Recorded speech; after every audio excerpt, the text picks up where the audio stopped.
Matthew Fairburn, Buffalo Bills writer for NewYorkUpstate.com, joins us here on Big Board Sports on a Monday morning. Good morning, Matthew. Roger Weiland, how are you? I'm doing well. How are you guys? Good, man. Good. I mean, the climate couldn't be much better, right? I just said, is this now, if you're a Bills fan, are you thinking postseason? Are you thinking playoffs with the way this team has all of a sudden got it going in the right direction? Absolutely. I think, 4 straight wins sitting at 4-2, and you look at what happened around the AFC yesterday.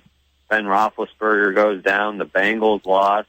I mean, there's a lot working in the Bills' favor right now, and it's not just, the fact that they're 4-2 and, the way the standings look right now. If the playoffs started today, then the Bills would be, in the playoffs. But it's more than that. It's how this team looks. It's how they're winning games. It's the fact that the defense, like you mentioned, is looking so much better than it did a year ago, already getting after the quarterback at a much better rate than a year ago, shutting down, opposing rushing attacks. And the Bills' running game is on pace for even more yards than it was a year ago when they had the league's best rushing attack. So not only is this team, looking good in the standings, but they are also passing the eye test in a big way. Matthew, what's been the difference here? I mean, after I can harken back on just a few weeks ago on this radio program, we had a poll question about whether or not, Rex Ryan should make it the season, that they might, fire him before the end of the year. It was crazy stuff that was going on. That wasn't that long ago. And then what has been the major difference for this turnaround in Buffalo? I think firing Greg Roman had a pretty big effect on this team, not just from the standpoint of changing offensive coordinators or mixing up the scheme or the play calling. I think the difference there has been a positive one for the Bills, but I think more than anything, that woke this team up. It refocused them after that Week 2 loss to the Jets. I don't think they were as bad as they looked in those first 2 weeks, and they were on a mission to prove it. They had a long weekend to come out and prepare for the Arizona Cardinals, and they stomped the Cardinals and then just kept rolling from there. They got to face, a third-string quarterback in Jacoby Brissett and play 2 inferior teams in the Rams and the 49ers, and they've been taking care of business because, they've been more focused and they've been more prepared each and every week, and I think that started when Roman got fired. It kind of flipped a switch with this team. Guys are talking about spending extra time together outside of the facility, watching film, position groups getting together, once or twice a week at night at somebody's house. I mean, that's the type of commitment that they didn't necessarily have a year ago or in years past throughout the drought. And, I think they had this idea in their head that they didn't want to be the same old team. They didn't want, they were sick of hearing about the same old Bills, and firing Greg Roman kind of flipped that switch with them, and I think got them refocused. Hey, Matthew, Zach By joining Roger in studio. I have to ask you, Roger mentioned this off the outset, 20 sacks already this season for that Bills defense. Buffalo had 21 in total all of last year. They seem to be clicking on that side of the ball. And this week, or soon, right around the corner here, Marcel Darius will be coming back, as well as the first-round pick from Clemson, Shaq Lawson. It's a real possibility here that Buffalo could have a higher ceiling than we're even seeing right now. Am I wrong thinking that?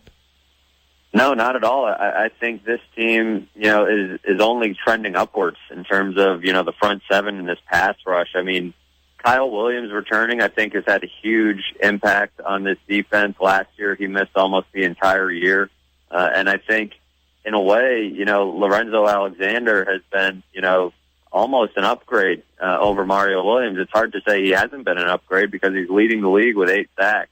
And he's not necessarily commanding double teams or commanding as much attention as Mario Williams did, but he's buying into his role in this scheme, and he's taking advantage of the extra attention that teams are paying Jerry Hughes on the other side. And when you have guys that are all buying into the scheme, all understand the scheme, and all sort of taking ownership of the scheme, they're playing a lot faster, and I think that's why you see, a lot of guys getting free for blitzes, and it helps that they're playing with the lead.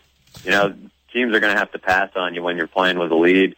And if they're playing with a lead with this front seven and they add Shaq Lawson and Marcel Darius to the mix, look out. We're talking Buffalo Bills football here on Monday morning. Matthew Fairburn, Bills beat writer for NewYorkUpstate.com. And Yeah, you know what? You look at the standings. I mean, New England's incredible. They are literally incredible with what they can do. But 5-1, and Buffalo's right there at 4-2, and then I'm almost discounting Miami and the Jets. Although if the Jets win tonight, at least from a wild card standpoint, because of everything that has happened, Matthew, they can get themselves into playoff contention again. But that division, it looks like right now it's a 2-horse race, and you're going to get a chance to take on the Patriots again in Buffalo. Yeah, it definitely looks like a 2-horse race in the AFC East right now, and who would have thought after the first 2 weeks of the season that the Bills' Week 8 game against the New England Patriots could not only be a showdown for first place in the AFC East, but could be a showdown for first place in the AFC. I mean, that's a crazy, crazy development, and I think that game will be as big a game as has been played in Buffalo in years. I mean, that late in the season to be fighting for first place in the division, to complete a season sweep of the Patriots would be obviously huge for this team's confidence, and huge in the standings as well. And you think about them already beating the Patriots once. Well, Tom Brady wasn't playing in that game, and if they beat the Patriots when Tom Brady's back in the lineup, that's going to do so much for this team's confidence. And it's just crazy that game is going to have so much riding on it after how the Bills started the season. Is this a trap game this week, though, going to Miami? You got to be careful going to Miami. Is it, with New England the next one? Sometimes that can go in the books as a trap game. You got to be a little careful there.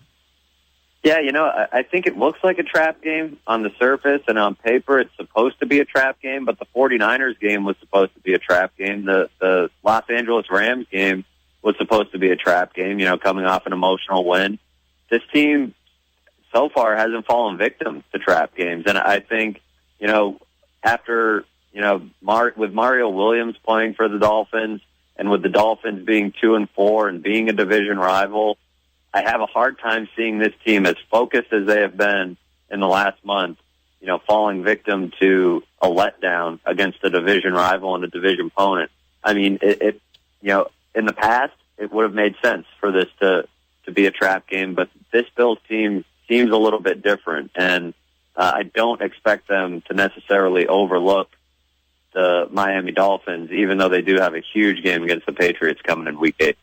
Matthew, always a pleasure. Appreciate a few minutes. Keep up the good work with NewYorkUpstate.com, and a lot of Buffalo Bills fans. I work with one of the biggest right here in Zachary By, so this ought to be interesting to see how the rest of the season unfolds. But, yeah, you're right. You get by Miami, and that New England game, what time is that game, by the way? What time's the Patriots the following week? It's a 1 o'clock game. 1 o'clock Yeah, it's a 1 o'clock game. Oh, boy. Could be flex, but I think there's another big game on the schedule that week that might prevent it from getting flex. Well, it's all good this morning if you're a fan of the Buffalo Bills, that's for sure. Thank you, Matthew. Appreciate it coming on. Absolutely. All right, Matthew Fairburn, Buffalo Bills writer. Good stuff.